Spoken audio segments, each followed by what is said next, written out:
주님의 이름으로 기도하옵나이다. 아멘. 1절 말씀에 여호와 내 하나님이여 내가 주께 피하오니 나를 쫓아오는 모든 자들에게서 나를 구원하여 내소서.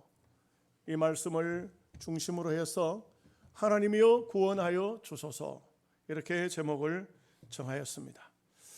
여기에 시편 7편 말씀 옆에 어떤 시에 대한 설명을 조금 붙여놨습니다. 다윗의 시가요온 베냐민인 구시의 말에 따라 여호와께 드린 노래라, 이렇게 되어져 있습니다. 베냐민 사람 구시라는 사람이 다윗에 대해서 거짓 보소한 것을 통하여서 베냐민 지파와 다윗의 관계는 완전히 원수처럼 변해버리고 말았습니다.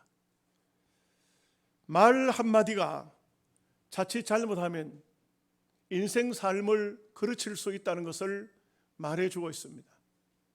그렇기 때문에 우리는 무슨 말을 할 때에, 어떤 얘기를 할 때에 좋은 말은 좋은 말 그대로 전해도 아무런 상관이 없지만 좋지 못한 말은 반드시 걸러서 전해야 될 필요가 있습니다.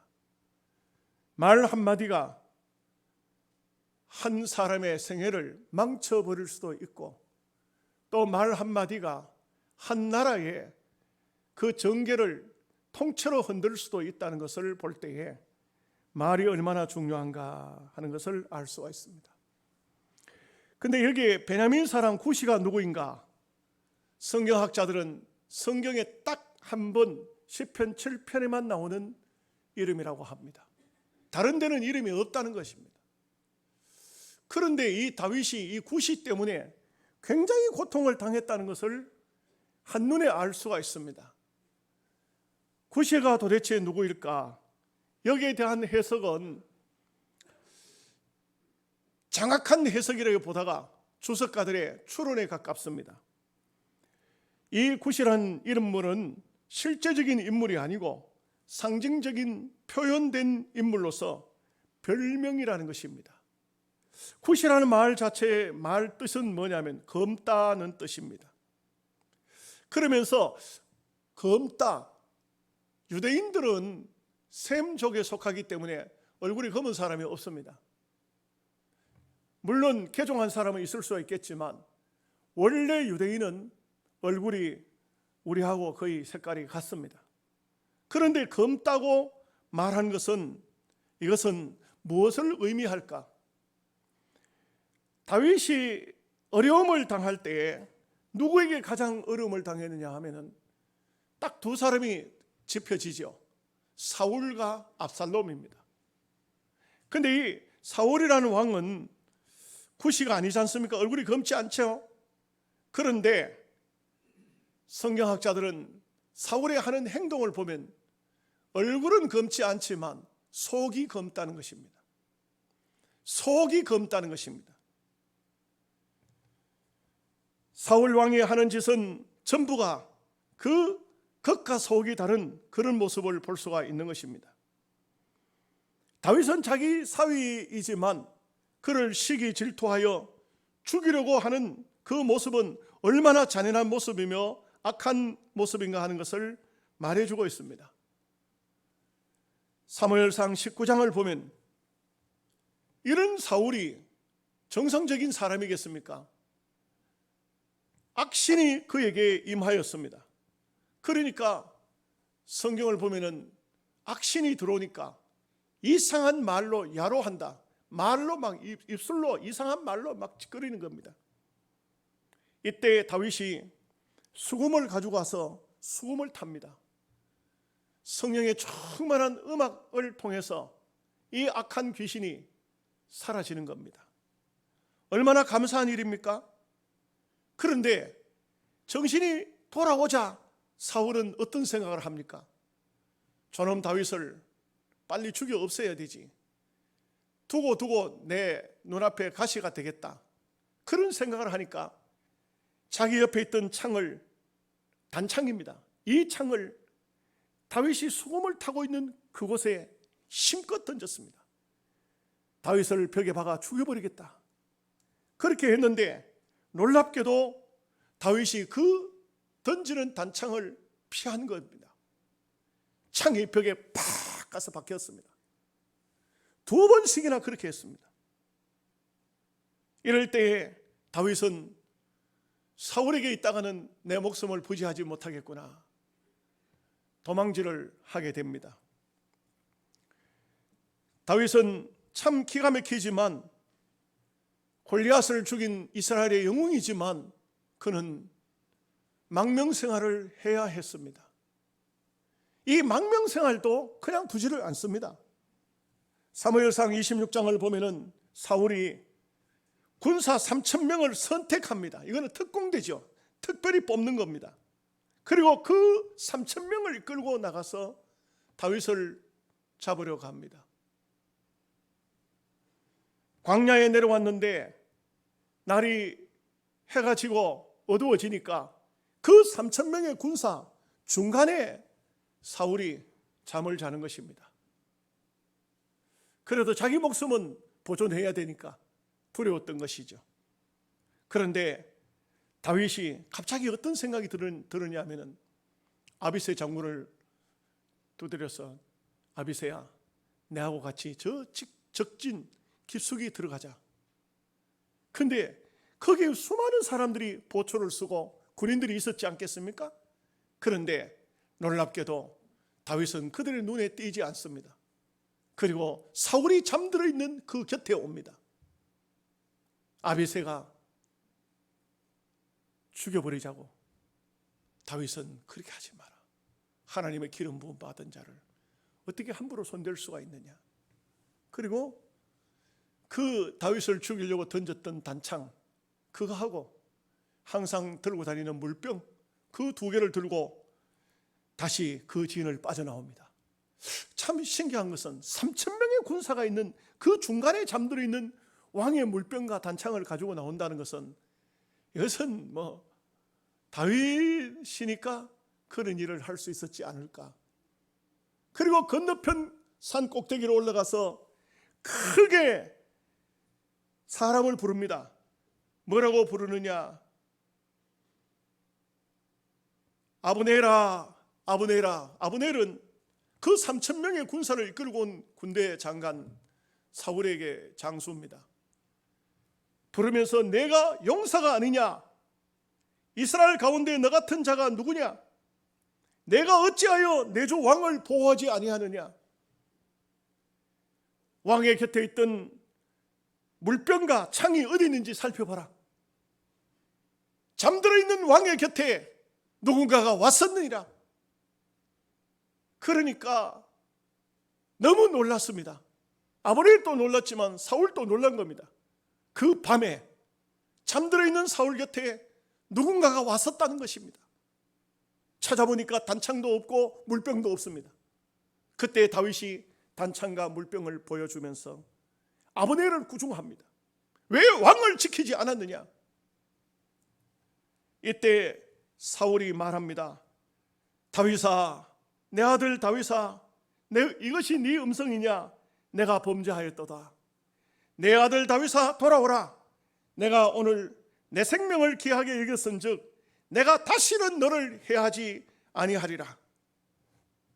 그러나 우리가 성경을 통해서 알건대 사울은 자기가 한 말을 절대 약속을 지키지 않습니다. 그런 기회가 생기면 다윗을 죽이려고 하는 것입니다. 마음속이 정상적인 사람이 아닙니다. 옛날 로마의 시인이었던 호라티우스라는 사람이 있습니다. 이분은 장군 출신이에요. 그리고 시인입니다. 그런데 자기는 어떤 영웅적인 삶을 살지 않고 젊은 시인들과 어울려서 시를 쓰면서 생을 보내기를 원했습니다. 근데 놀랍게도 경제적인 모든 혜택이 그에게 충분했기 때문에 모든 것을 다 포기하고 다 버리고 시만 썼습니다. 그런데 그가 누구를 지칭했는지는 모르지만 이런 말을 합니다. 그 시 가운데 이런 말을 해요. 저 사람은 검둥이야. 로마 사람들아, 저 사람을 주의하게, 저 사람은 검둥이야. 누구를 말했을지 그거는 알 수가 없어요. 우리가 시대가 많이 다르기 때문에 로마인 가운데 어떤 사람이 검둥이가 있다는 거예요. 저 사람은 검둥이라는 거예요. 이것은 뭘 말해주고 있습니까? 그 사람 속에 검은 구시가 들어있다는 것입니다. 검둥이가 들어있다는 것입니다. 여러분, 우리가 성경을 통해 보면은 압살롬 같은 경우도 참 인물은 잘난 훌륭한 외모를 갖추고 있지만 그 속에는 구시가 들어있었습니다. 사무엘하 15장을 보면 압살롬이 성문 곁에 서서 어떤 사람이든지 왕에게 재판을 받으러 온, 왕이 누굽니까? 아버지 아닙니까? 재판을 받으러 오는 사람들을 붙잡고 네가 옳다, 네가 옳다, 4년간이나 백성들의 마음을 도적질하고 4년 뒤에 가서는 헤브론에 가서 바로 압살롬이 왕이 되었다, 그 반역을 함으로 다윗은 맨발로 도망가야 되는 그런 모습을 성경에서 볼 수가 있습니다. 겉모습으로는 얼마나 아름답습니까? 얼마나 훌륭합니까? 너무 보기가 좋습니다. 그런데 그 속에는 구시가 들어있었다. 속이 검었다 이 말입니다. 이런 사람들이 오늘 우리가 사는 이 땅 위에도 얼마나 많이 있습니까? 첫째로 생각할 말씀은 여호와의 구원이 없으면은 그들이 달려들어 사자처럼 찢을까 한다, 그렇게 고백하고 있습니다. 하나님 나를 구원해 주세요. 하나님 나를 구원해 주시지 않으면 적들이 달려들어서 사자처럼 나를 찢을 것입니다, 이렇게 말하고 있습니다. 아주 사자는 참 무섭지요. 이 동물은 먹이 사슬에서 작은 약한 짐승들을 잡으면 뜯어 먹습니다. 찢어 먹습니다. 이 아주 무서운 동물입니다. 베드로전서 5장 8절에서 9절 말씀에 근신하라 깨어라 너희 대적 마귀가 우는 사자같이 두루다니며 삼킬 자를 찾나니 너희 믿음을 굳게 하여 저를 대적하라. 사자는요, 배가 부르면 사냥을 하지 않습니다. 우는 사자는 지금 배고픈 사자입니다. 이 사자는 어떻게든 간에 먹이를 지금 눈앞에 닥치면은 어떤 것이든 간에 먹어치웁니다. 사자가 얼마나 악한 짐승인가. 사자는요, 다른 동물들은 그렇게 잘 알지만 사자는 지가 낳은 새끼가 아니면 잡아 먹어버려요. 사자 동물의 왕국 같은 데 보면 새로 왕으로 등극하는 사자는요, 앞에 있던 사자 무리의 왕이 낳아놓은 새끼는 다 죽여버립니다. 이게 아주 사자의 아주 악한 모습입니다. 이 세상은 마귀가 장악하고 온갖 범죄를 저지르게 하며 살인과 도둑질과 간음과 사기와 온갖 탐욕과 시기와 중상 모략을 하게 하는 것이 바로 이 세상입니다. 우리의 옥토 같은 마음밭에도 마귀가 들어오게 되면은 한순간부터 생각이 부정적으로 바뀌기 시작하고 마음이 어두워지기 시작합니다. 그리고 마음이 어두워진 상태에서 끝나지 않고 구시가 되어버립니다. 완전히 검어져 버리고 마는 것입니다. 그리스도인들이 잘 살아야 되는 것이, 우리가 정말 예수 잘 믿고 믿음으로 살아야 되는 것이, 겉모습은 목사, 장로, 집사, 권사 얼마나 다 인자한 모습이고 아름다운 모습입니까? 속이 검어져 버리면 끝나버린다는 겁니다. 구시가 되어버린다는 겁니다. 여러분, 아무리 좋은 밭이라도 그냥 버려두면 잡초가 무성하게 납니다. 형편없는 밭이 되어버리고 마는 것입니다. 그렇기 때문에 우리가 왜 교회에 와서 말씀을 듣는 것입니까? 하나님 말씀을 들으면서 내 속에 뿌리 깊게 박혀있는 잡초를 뽑아내야 됩니다. 이 잡초를 뽑아내지 않으면 점점 뿌리를 깊이 내려서 뽑아낼 수가 없습니다. 잡초를 뽑아내야 됩니다. 여호와의 구원을 바라보고 믿음으로 내 심령 속에 있는 잡초를 그냥 말씀을 통해 예리한 검으로 뽑아내야 됩니다. 기도와 찬송으로 계속해서 은혜의 삶으로 이런 잡초가 내 심령 속에 와서 나를 구시로 만들지 못하도록 해야 된다는 것입니다. 여러분, 배는 크든 적든 물 위에 떠 있어야 됩니다. 만약에 배가 물 위에 떠 있지 않고 산 꼭대기에 배가 있다든지 들판에 배가 있다면 그것은 전시품은 될 수 있을지 모르지만 기능은 전혀 발휘할 수 없습니다. 무슨 말이냐? 우리가 하나님의 백성이면 하나님의 백성답게 있을 장소에 있어야 됩니다. 말을 해야 할 말을 해야 하고 아닌 것은 안 해야 됩니다. 하나님의 백성이 취해야 할 그런 의무, 그런 하나님의 백성으로서의 사명감, 이것을 망각한 것은 배가 산 위에 있는 것과 똑같은 것입니다. 오늘 내가 하나님 앞에 어떤 사명을 가지고 있는가? 그냥 쓸데없이 인생을 살아서는 안 됩니다. 아일랜드의 극작가 조지 버나드 쇼라는 사람이 죽은 묘비에 특이한 글귀가 하나 적어 있습니다. 묘비에 뭐라고 했냐면은 이렇게 말했어요. 우물쭈물하다가 내 이럴 줄 알았다. 여러분, 특이한 묘비 아닙니까? 우물쭈물하다가 내 이럴 줄 알았다. 우리의 삶은 자칫 잘못하면 우물쭈물하다가 헛되게 다 인생을 보내고 마는 것입니다. 정신을 똑바로 차리고 살아야 됩니다. 그렇지 않으면 우물쭈물하다가 한 생에 다 가버리는 것입니다. 아무 의미도 없는 삶을 살고 만다 이 말입니다. 존 칼빈은 마귀의 손에서 시간을 찾아 나의 소유를 삼아야 한다. 이 세상에서 우리가 하나님 앞에 정말 내가 어떻게 살아야 될 것인지 그걸 찾아내는 거, 이게 매우 중요한 것입니다. 독일의 시인 F. 실러는 첫째, 미래는 주저하면서 다가오고 있다. 둘째, 현재는 화살처럼 날아가고 있다. 셋째, 과거는 영원히 정지하지 않고 서 있다. 우리는 구시가 되어서는 안 됩니다. 우리의 마음이 병들지 않도록 해야 됩니다. 우리의 마음에 어두움이 들어와서는 안 됩니다. 하루라도 어두움이 머물지 못하도록 하십시오. 해지기 전까지 분을 품지 말라는 것은 좋지 못한 것을 계속 마음에 품고 있지 말라는 것입니다. 구시는 겉과 속이 다른 사람입니다. 우리는 겉과 속이 다른 사람이 되어서는 안 됩니다. 왜 겉과 속이 될까요? 겉과 속이 다른 사람이 될까요? 이게 묘한 것이 이규태 씨가 쓴 글을 읽어보면 거기에 좀 답이 좀 나오는 것 같아요. 평등 반발 현상이라는 글을 썼어요.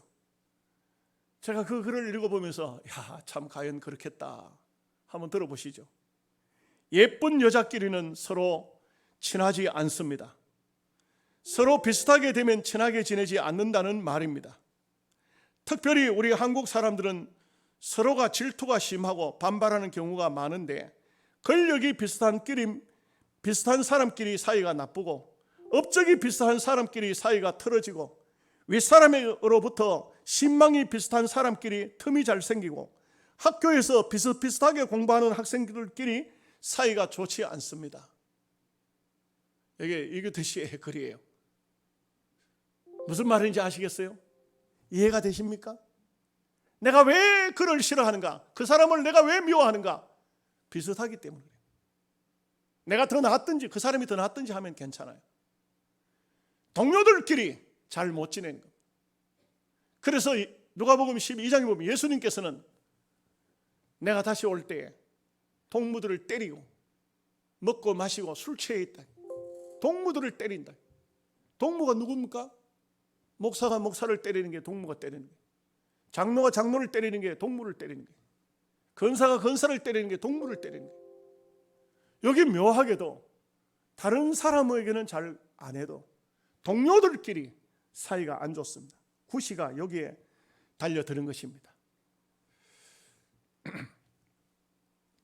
두 번째 우리가 생각할 말씀은, 구원의 기도를 하려면 내 손에 제약이 있으면 안 됩니다. 여기에 참 아주 합당한 말씀을 하고 있는데, 3절 말씀에 보면은 이런 3절부터 5절까지 제가 한번 봅니다. 여호와 내 하나님이여, 내가 이런 일을 행하였거나 내 속에 제약이 있거나, 다시 말하면 내가 무엇을 잘못하고 난 다음에, 그 다음입니다. 4절에 하천한 자를 악으로 갚았거나 내 대적에게서 까닭 없이 빼앗았거든. 그 다음에 5절에 원수가 나의 영혼을 쫓아잡아 내 생명을 땅에 짓밟게 하고 내 영광을 먼지 속에 살게 하소서. 내가 아주 못된 짓을 했으면 기도해도 소용이 없고, 내가 못된 짓을 했으면 하나님께서 내게 나를 먼지 속에 살도록 하라. 무슨 말인지 아십니까? 우리 성도는요, 내가 믿음으로 잘 살기 위해서 우리의 삶이 어떠해야 되는 것을 말해주고 있어요. 여러분, 이번에 4월 15일 총선이 있는데, 이 총선에 보면 어떤 목사라는 사람이 그 당에 지금 현재 후보로 들어가 있어요. 비례대표로. 근데 그 사람은 어떤 사람이냐? 목사를 고소해가지고 감옥에 집어넣어, 애국 운동하는 목사를 감옥에 집어넣은 사람이에요. 지금 감옥 들어가 있어요. 그리고 우리 총회장님하고 그 다음에 그 차별금지법 위원장 목사하고를 두 사람을 고소를 해가지고 지금 현재 재판 걸어놓은 사람이에요. 그 사람이 자기도 국회의원 하겠다고, 그것도 이름도 기독교 이름으로 또 당을 만들어가지고 들어와 있어요. 차라리 무신론주의자 당이라고 하든지 무슨 뭐 어떤 이방 어떤 종교의 이름으로 들어와 있을 것 같으면 그거는 이해가 되죠. 그런데 기독교 이름으로 또 당을 만들어가지고, 이것은 뭘 말해주고 있습니까? 오늘 우리가 하나님 앞에 기도하면, 하나님 내 죄를 용서해 주세요, 그러면서 저 사람은 용서할 수 없습니다. 그거는 가짜입니다. 굿입니다. 주기도문에도 우리가 우리의 죄를 사하여 준 것 같이 우리 죄를 사하여 주옵시고, 그렇게 말했어요. 오늘 다윗은 내가 남에게 악을 행했다 이 말입니다. 악을 행했으면 나를 먼지 속에 살게 하라는 거죠. 기름진 삶이 없도록 하라는 겁니다. 여기에 보니까 내 손에 제약이 있거나 누가 나에게 하천하자고 오는데도 내가 악으로 갚았거나 내 대적에게서 까닭 없이 내가 무엇을 빼앗았으면 나를 먼지 속에 살게 하라는 겁니다. 얼마나 합당한 말씀이에요. 이 말씀은 정말 우리 그리스도인들이 귀담아 들어야 될 말씀이에요. 우리가 죄를 범하면서 하나님 나를 용서해달라고, 남을 미워하고 싫어하면서 사랑하게 달라고, 이것은 겉과 속이 다른 그야말로 구시의 모습이라고 할 수밖에 없습니다. 마태복음 5장 23절에서 24절에 그러므로 예물을 제단에 드리다가 거기서 내 형제에게서 원망 들을 만한 일이 있는 것이 생각나거든 예물을 제단 앞에 두고 먼저 가서 형제와 화목하고 그 후에 와서 예물을 드리라. 인간적으로 남에게 상처를 주고 그러고 난 다음에 하나님 앞에는 나 마음이 많이 괴롭습니다, 그렇게 하면 안 돼요. 사람들이 많이 그러더라고요. 저도요, 어떤 장로님한테 진짜 모진 말을 들었어요. 상처를 많이 받았습니다. 근데 뜻밖에도 그 장로님이 뭐라고 하냐면, 목사님이 내가 어려울 때 위로 한마디 안 해줍디다 하면서, 내가 그래서 그렇게 생각할 수도 있구나. 여러분 보십시오. 생각나거든 하는 이 말이 원문에 모네스테스, 문에스테스라는 것은 성령의 감동이라는 거예요. 문에스테스라고 하는 것은 이것은 뭐냐? 생각나거든. 이 말은 성령이 감동하시거든 이런 뜻이에요. 우리가 생각나는 게 그냥 생각이 아니에요. 성령이 감동한다는 이 말씀이에요. 이게 무슨 말이냐 하면은 우리가 하나님 앞에 예배를 드리는데 내가 뭔가 마음에 걸리는 사람이 딱 나타났어. 누군가가 한 사람이 내 앞에 크로즈업이 딱 된 거예요. 그러면 성령의 감동인 줄 알고 기도하기 전에, 예배하기 전에, 하나님께 예물 드리기 전에 먼저 그 사람에게 가서 보시오, 미안하요, 먼저 하라 이 말이에요. 여러분, 노회라는 곳은 치열한 곳입니다. 노회는 법을 다루는 곳이에요.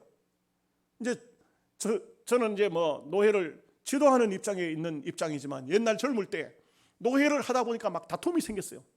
막 그래가지고 서로 막 네가 옳다 내가 옳다 막 다퉜어요. 내가 어떤 분하고 심하게 다퉜어요. 그런데 노회장이 뭐라냐면, 자 이제 중단하고 목사 안수식이 있으니까 순서 맡은 분은 등단하시고 목사 안수식을 하도록 합시다. 근데 내가 순서가 들어있대. 내가 노회 전에 노회 하면서 어떤 분하고 심하게 다퉜는데 지금 올라가가지고 지금 내가 순서를 맡아야 돼. 그래서 내가 노회장님, 임직식 하기 전에 먼저 하회부터 하고 합시다. 나 바로 일어서가지고 그분한테 가지고, 나 개인적인 감정이 없습니다. 내가 말했던 데 대해서 혹시 상처가 됐다면 용서하십시오. 내가 악수를 청했어요. 그 사람이, 그분도 내 손을 잡고 악수를 했어. 그러고 난 다음에 올라가서 예배 그 임직식에, 목사 안수식에 순서를 맡았는데 그 모든 분들이 다 마찬가지 저와 똑같은 생각이 있더라고요. 감사하고 감동이 되더라고요. 우리는 누구하고든 간에 마음에 뭘 맺어놓고 하나님 앞에 예배를 드린다, 그건 안 돼요. 그리스도인들은 그렇게 하면 안 돼요. 예물을 드리다가 생각나거든, 성령의 감동하시거든, 다 풀어라 이게. 다 풀고 하나님 앞에 예배하라 이 말. 우리가 생각할 때는 잘못한 사람이 있는데 왜 내가 풀어야 되느냐, 그거는 그리스도인들이 하는 말은 아니에요. 그리스도인은 잘못한 사람이 누군가 그것을 따지는 것이 아니고 성령이 감동하는 사람이 먼저 가서 하회를 요청하는 것입니다. 성령의 감동이에요. 성령의 감동입니다. 부부간에 다툼을 일으키면 남편에게는 성령 감동이 잘 안 오는 것 같아요. 대부분 부인이 먼저 여보 미안해, 이런 예수를 부인들이 잘 믿는 이유가 거기에 있어요. 거기에 있어요. 어떤 인간은 평생 가도 남한테 잘못하고도 잘못했다 소리 한마디 못해요. 그리고 하는 말이, 나는 원래가 그런데, 원래가 어디 있어요? 그런 게 아니에요. 우리가 하나님의 사람이면 절대 그렇게 하면 안 돼요.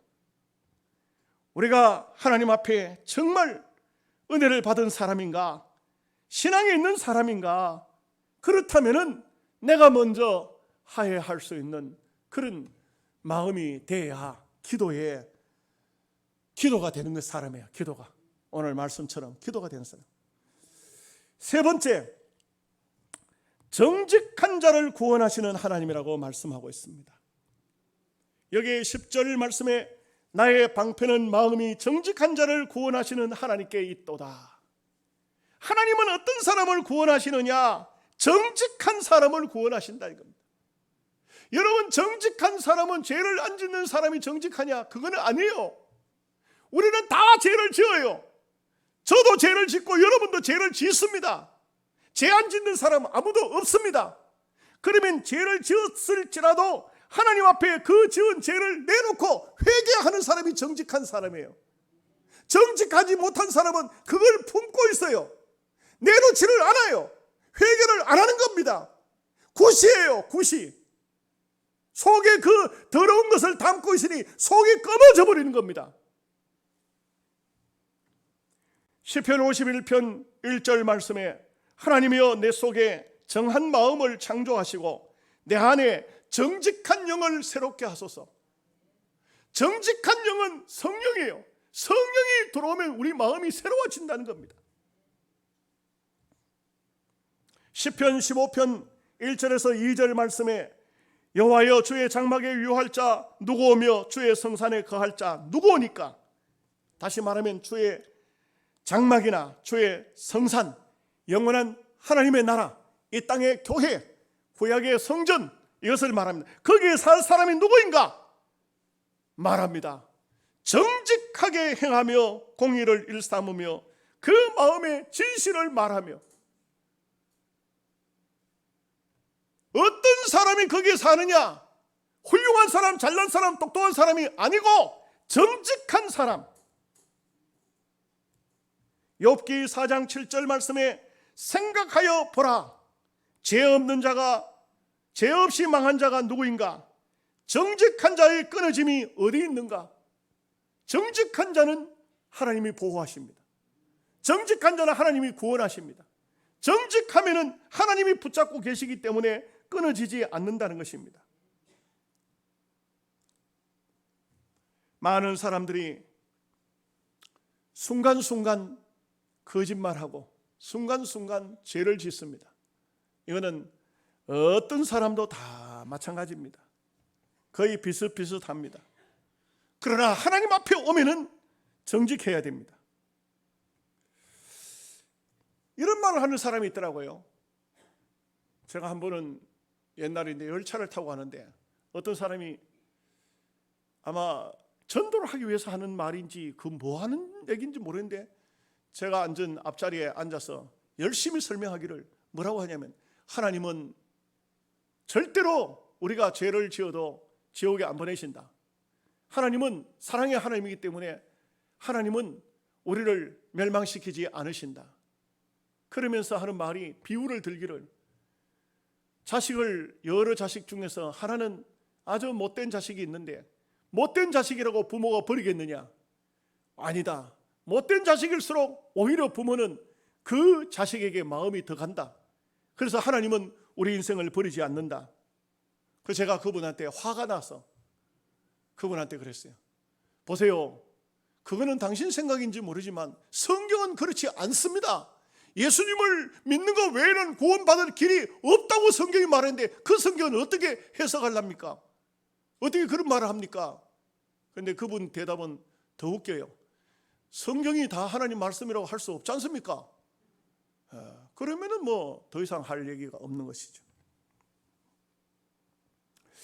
우리가 알아야 되는 것은 아무리 망한다고 할지라도 하나님 앞에 회개하면 살 길이 열리고, 그리고 어떤 인생이든지 하나님 앞에 돌아오면 하나님이 살려주시는 겁니다. 여러분, 요나서 이야기를 우리는 종종 합니다.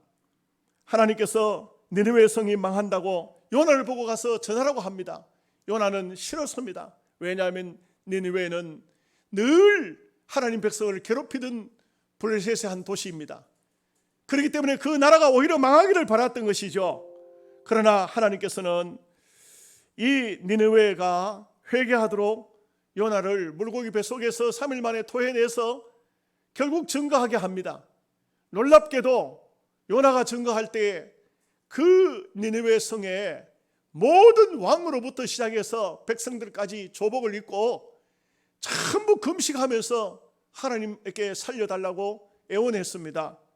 40일 후에 망한다고 하던 이 니느웨 성은 오히려 살았습니다.